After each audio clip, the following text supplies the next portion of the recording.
TV news Kannada ವಾಹಿನಿಗೆ ಸ್ವಾಗತ.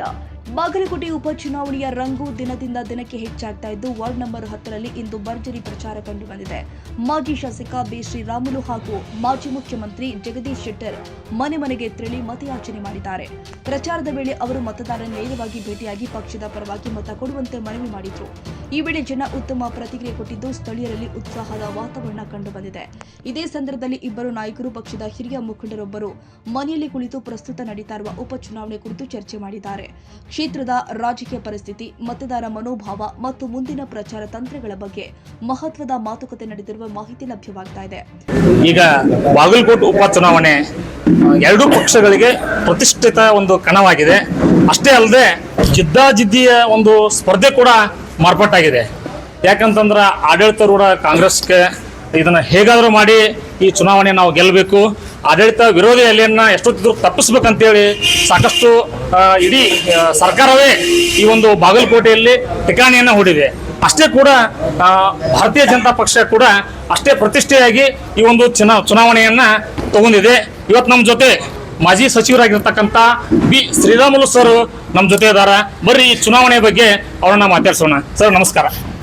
ಈಗ ಈ ಒಂದು ಚುನಾವಣೆ ಸಾಕಷ್ಟು ಪ್ರತಿಷ್ಠೆಯಾಗಿ ಮಾರ್ಪಾಟಾಗಿದೆ. ಮತ್ತೆ ಈಗ ಕೆಲವೊಂದಿಷ್ಟು ನಿನ್ನೆ ನಡೆದಂಥ ಘಟನೆ ಏನು ಬಾಗಲಕೋಟೆ ಕ್ಯಾಂಪಸ್ ಕಾಲೇಜಿನಲ್ಲಿ, ಬಸವೇಶ್ವರ ಕ್ಯಾಂಪಸ್ ಕಾಲೇಜಿನಲ್ಲಿ ರಾಷ್ಟ್ರೀಯ ಭಾರತೀಯ ಒಂದು ವಿದ್ಯಾರ್ಥಿ ಒಕ್ಕೂಟದವರು ವಿದ್ಯಾರ್ಥಿಗಳನ್ನ ಹೋಗಿ ಕರಪತ್ರ ಹಂಚೋದ್ರ ಮುಖಾಂತರ ಇಲ್ಲ ಯಾವುದೇ ಬೆದರಿಕೆ ಕರೆ ಬಂದ್ರೆ ನೀವು ಹೇಳ್ರಿ ಅಂತೇಳಿ ಕೆಲವೊಂದಿಷ್ಟು ಆರೋಪಗಳನ್ನು ಮಾಡಿ ಇದು ಮಾಡಿದ್ರೆ ನಿನ್ನೆ ಒಂದು ಸಣ್ಣ ಪುಟ್ಟ ಗಲಾಟೆ ಆಗಿದಾವ. ಅದಕ್ಕೆ ತಾವೇನು ಹೇಳ್ತೀರಿ? ಕಾಂಗ್ರೆಸ್ ನಾಯಕರು ಬಹಳಷ್ಟು ಹತಾಶರಾಗಿದ್ದಾರೆ. ಸೋಲ್ತಿನಂತ ಭಯ ಪ್ರಾರಂಭ ಆಗಿಬಿಟ್ಟಿದೆ. ಜನರಲ್ಲಿ ಹೋದಂಥ ಟೈಮಲ್ಲಿ ಸರಿಯಾದಂಥ ಪ್ರತಿಕ್ರಿಯೆಯನ್ನು ಜನರು ಯಾರು ಕೂಡ ಕೊಡ್ತಾ ಇಲ್ಲ.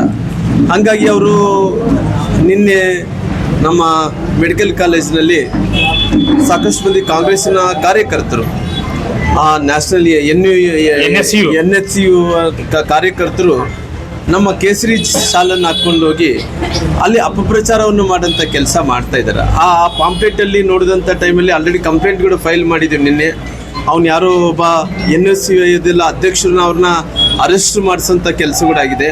ಆಮೇಲೆ ಎಲ್ಲರೂ ಕೂಡ ಅವರು ಪೊಲೀಸ್ ಸ್ಟೇಷನ್ದಲ್ಲಿ ಕೂಡ ನಿನ್ನೆಲ್ಲ ದಾಂಧಲೆ ಆಗಿ ಮತ್ತು ಬೇಲ್ ಮೇಲೆ ಕೂಡ ಬಿಡಿಸ್ಕೊಂಡು ಹೋಗೋಂಥ ಕೆಲಸ ಆಗಿದೆ.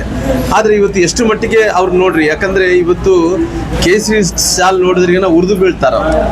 ಕೇಸರಿ ಶಾಲು ಹಿಂದುತ್ವ ಅಂದ ತಕ್ಷಣವೇ ಒಂದು ಕಡೆ ಮುಖ್ಯಮಂತ್ರಿಗಳು ಉರಿದು ಬೀಳ್ತಾರೆ, ಒಂದು ಕಡೆ ಕಾಂಗ್ರೆಸ್ ನಾಯಕರು ಕೂಡ ಉರಿದು ಬೀಳ್ತಾರೆ. ಅಂಥ ಟೈಮಲ್ಲಿ ಇವತ್ತು ಕೇಸರಿಯ ಶಾಲನ್ನು ಹಾಕ್ಕೊಂಡು ಹೋಗಿ ಅಲ್ಲಿ ಅಪಪ್ರಚಾರ ಮಾಡೋಂಥ ಕೆಲಸ ನಮ್ಮ ಅಭ್ಯರ್ಥಿ ಆದಂಥ ಚರಂತಿ ಮಠವ್ರನ್ನ ಗೆಲ್ಲಿಸಬಾರ್ದು. ನೀವು ಯಾರು ಕೂಡ ಈ ರೀತಿ ನಿಮಗೆ ನಾಳೆ ಕಾಲೇಜಲ್ಲಿ ಓದಂಥ ಟೈಮಲ್ಲಿ ಕೆಲವೊಂದು ಅಂಕೆಗಳು ಕೊಡೋಂಥ ವಿಚಾರದಲ್ಲಿ ಕೂಡ ಭಾಳಷ್ಟು ತೊಂದರೆ ಆಗ್ಲಾರ್ದಂಥ ನಾವು ನೋಡ್ತೀವಿ ಅಂತೇಳಿ ಎಲ್ಲೊಂದು ಕಡೆ ಅವರೆಲ್ಲರೂ ಕೂಡ ಮ್ಯಾನಿಪುಲೇಟ್ ಮಾಡೋಂಥ ಕೆಲಸ ಆಗ್ತಾ ಇದೆ.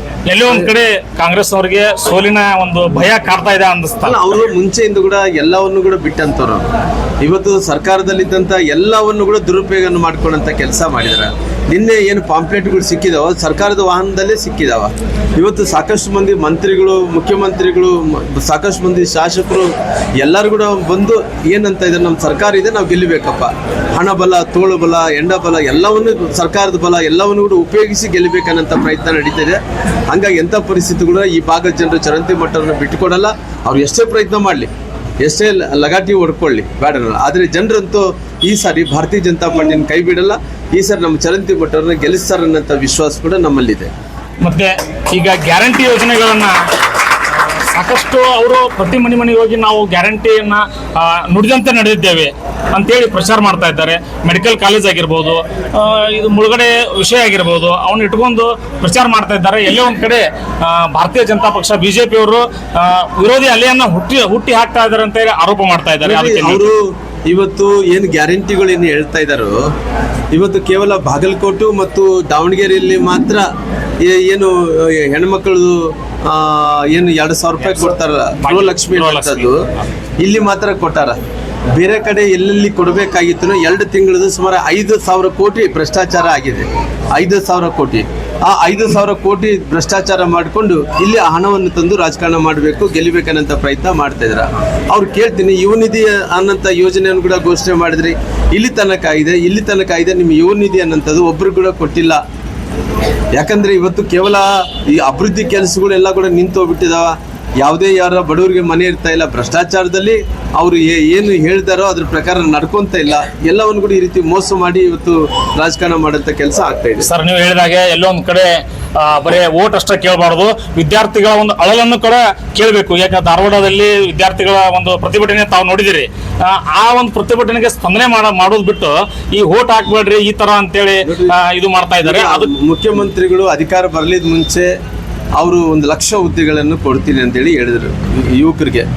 ಮತ್ತು ಮೊನ್ನೆ ಯುವಕರೆಲ್ಲರೂ ಕೂಡ ಹೋರಾಟ ಮಾಡೋಂಥ ಟೈಮಲ್ಲಿ ಹತ್ತತ್ರ 2,80,000 ಹುದ್ದೆಗಳು ಖಾಲಿ ಇದ್ದಾವೆ ಅಂತೇಳಿ ಗೊತ್ತಾಯಿತು. ಆಮೇಲೆ ಮುಖ್ಯಮಂತ್ರಿಗಳು ಇಲ್ಲ 50,000 ಹುದ್ದೆಗಳನ್ನ ತೊಗೊತೀನಿ ಅಂತ ಹೇಳಿದ್ರು. ಆ 50,000 ಹುದ್ದೆಗಳಲ್ಲಿ ಕೂಡ ಮೀಸಲಾತಿ ತಂದು ಕೂಡ್ಸೋಣ. ಇವತ್ತು ಒಂದು ಹುದ್ದೆ ಕೂಡ ಭರ್ತಿ ಮಾಡ್ಕೊಳಕ್ಕೆ ಆಗ್ತಾ ಇಲ್ಲ. ಇವತ್ತು ಅವ್ರು ಹೇಳಿದಂಥ ಮಾತನ್ನು ಯಾವುದು ಉಳಿಸ್ಕೊಂಡಿದ್ದಾರ? ನಾನು ನಿನ್ನೆ ಭಾಳಷ್ಟು ವಿಚಾರಗಳನ್ನು ಮಾತಾಡಿದ್ದೀನಿ, ಅದ್ರ ಬಗ್ಗೆ ಪುನಃ ನಾನು ಉಲ್ಲೇಖನೆ ಮಾಡೋಕ್ಕೆ ಹೋಗಲ್ಲ. ಆದರೆ ಎಲ್ಲವನ್ನು ಕೂಡ ಹೇಳಿದಂಥ ಮಾತು ಯಾವುದೂ ಉಳಿಸ್ಕೊಳ್ಳಾರ್ದಂತ ಈ ಸರ್ಕಾರ ಮಾಡಿದೆ ಅಂತ. ವಿದ್ಯಾರ್ಥಿಗಳಿಗೆ ಕಿವಿ ಮಾತನ್ನು ಏನು ಹೇಳ್ತಾರೆ? ವಿದ್ಯಾರ್ಥಿಗಳು ಇಷ್ಟೇ, ಯಾಕಂದ್ರೆ ಅವರು ಭವಿಷ್ಯದ ನಾಯಕರು, ಭವಿಷ್ಯದ ನಮ್ಮ ದೇಶಕ್ಕೆ ಒಂದು ಉನ್ನತ ಅಧಿಕಾರವನ್ನು ಅಲಂಕರಣೆ ಮಾಡೋಂಥ ಎಲ್ಲ ವಿದ್ಯಾರ್ಥಿನಿಯರು, ಅವರು ಡಾಕ್ಟರ್ಗಳು, ಇಂಜಿನಿಯರ್ಗಳು, ಸೈಂಟಿಸ್ಟ್ಗಳು, ಏನೇ ಆಗಲಿ ಇದ್ದೀರಿ, IAS IPS ಏನೇ ಆಗಲಿ, ಅವರು ಭವಿಷ್ಯದ ನಾಯಕರಿದ್ದಂಥ ಟೈಮಲ್ಲಿ ದೇಶದ ಹಿತದೃಷ್ಟಿಯಿಂದ ಇವತ್ತು ದೇಶದ ಯಾವ ರೀತಿಯಲ್ಲಿ ನಡೀತಾ ಇದೆ, ಇವತ್ತು ದೇಶದಲ್ಲಿ ಪ್ರಧಾನಮಂತ್ರಿಗಳು ನರೇಂದ್ರ ಮೋದಿ ಅಜಯ್ ಆದಂತೆ ಯಾವ ರೀತಿಯಲ್ಲಿ ನಡೀತಾ ಇದೆ ಅಡ್ಮಿನಿಸ್ಟ್ರೇಷನ್ ಅನ್ನೋಂಥದ್ದು, ದೇಶ ಯಾವ ರೀತಿಯಲ್ಲಿ ಪ್ರಗತಿಯಲ್ಲಿ ಹೋಗ್ತಾ ಇದೆ. ಹಂಗಾಗಿ ಯುವಕರೆಲ್ಲರೂ ಕೂಡ, ವಿದ್ಯಾವಂತರೆಲ್ಲರೂ ಕೂಡ ಭಾಳಷ್ಟು ಬುದ್ಧಿವಂತರಿದ್ದಾರೆ. ಹಂಗೆ ಅವ್ರ ತಿಳುವಳಿಕೆ ಇದೆ, ದೇಶದ ಬಗ್ಗೆ ತಿಳುವಳಿಕೆ ಇದೆ, ಬಾಗಲಕೋಟೆ ಬಗ್ಗೆ ತಿಳುವಳಿಕೆ ಇದೆ, ಕಾಂಗ್ರೆಸ್ ಬಗ್ಗೆ ಕೂಡ ತಿಳುವಳಿಕೆ ಇದೆ. ಹಂಗಾಗಿ ಜನರೆಲ್ಲರೂ ಕೂಡ ಯೋಚನೆ ಮಾಡಿ ಈ ಸಾರಿ ಈ ಭಾರತೀಯ ಜನತಾ ಪಾರ್ಟಿ ಕೈ ಹಿಡ್ಕೊಂಡಂತ ಕೆಲಸ ಮಾಡ್ತಾರೆ. Okay, thank you sir. ಇದಿಷ್ಟು ಮಾಜಿ ಸಚಿವ ಶ್ರೀರಾಮುಲು ಅವರು ಹೇಳಿರ್ತಕ್ಕಂಥ ಮಾತು. ಯಾವುದೇ ರೀತಿ ವಿದ್ಯಾರ್ಥಿಗಳು ಕಿವಿ ಕೊಡಬಾರ್ದು. ಈ ಒಂದು ಅಭಿವೃದ್ಧಿ ನರೇಂದ್ರ ಮೋದಿ ಅವರಾಗಿರ್ಬೋದು, ಕಾಂಗ್ರೆಸ್ ಅವರ ಒಂದು ದುಷ್ಟ ಆಡಳಿತದ ಬಗ್ಗೆ ನೀವು ಕಿವಿ ಕೊಡದೆ ನಮ್ಮ ಅಭಿವೃದ್ಧಿ ಪರ ಮತವನ್ನು ಚಲಾಯಿಸ್ರಿ ಅಂತೇಳಿ ಶ್ರೀರಾಮುಲು ಅವರು ಈಗ ನಮ್ಗೆ ಚಾನಲ್ ಜೋಡಿ.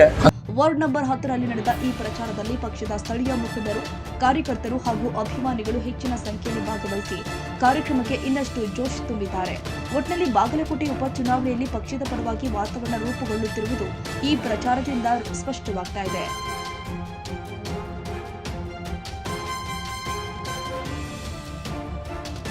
ತಾಜಾ ಸುದ್ದಿಗಾಗಿ MTV ನ್ಯೂಸ್ 24/7ಗೆ ಸಬ್ಸ್ಕ್ರೈಬ್ ಮಾಡಿ ಮತ್ತು ಬೆಲ್ ಐಕಾನ್ ಅನ್ನು ಒತ್ತಿ. ತಪ್ಪದೇ ಲಿಂಕ್ ಶೇರ್ ಮಾಡಿ.